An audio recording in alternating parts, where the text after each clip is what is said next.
managing yields, managing throughputs, managing inventory with a very close eye given the perishable aspect of our inventory really is what separated Parity from the competition.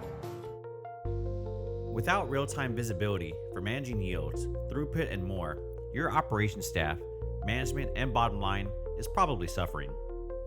With Parity Factory, Advantage's digital warehouse management and manufacturing execution system, you can easily reduce waste, increase productivity via valuable business insights, and minimize costly recalls.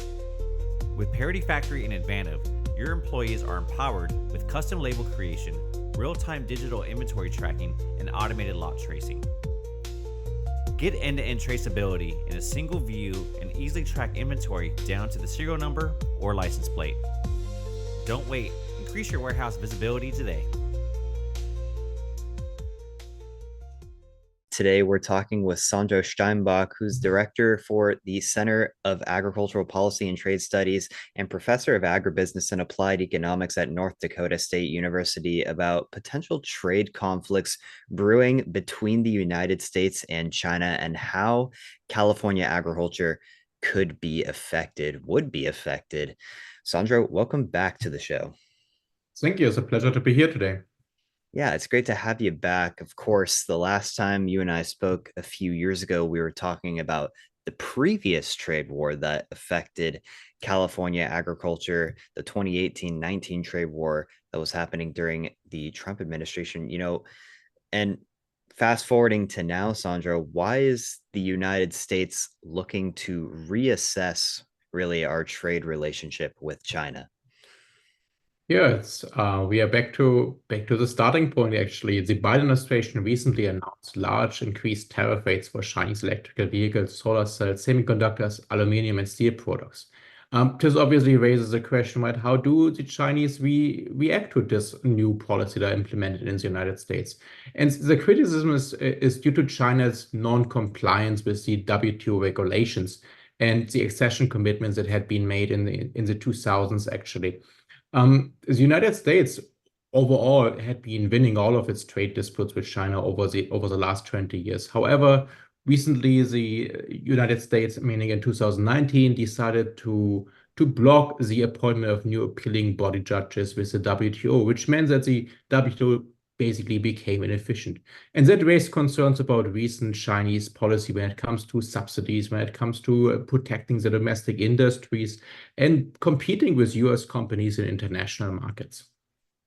And, let me make sure I get this right. Obviously, this isn't an area of expertise, but China currently possesses a permanent normal trade relations status courtesy of the United States. And it kind of throughout this process that we could be looking at, the United States could potentially revoke that status.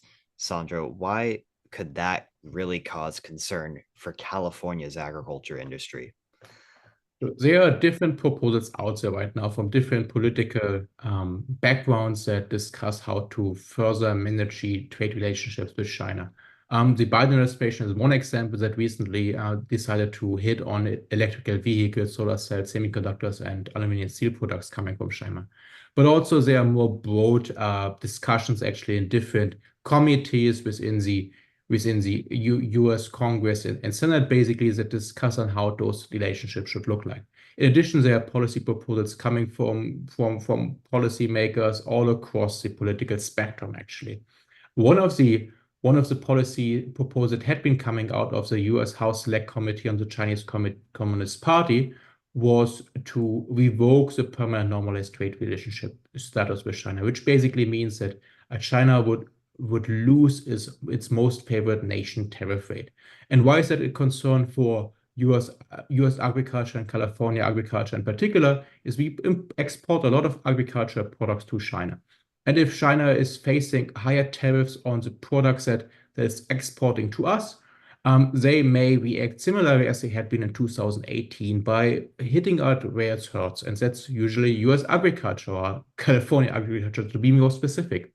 And what we did in our study, we modeled the potential economic implication of China's retaliation to the revocation of the permanent normalized trade relationship, which would mean in our settings that looking at California agriculture in particular, that import tariffs for agriculture products would increase by 9.5%, which would translate to about a $1 billion loss in agricultural exports to China if this policy would be moving forward and if China would react with a tit-for-tat retaliation.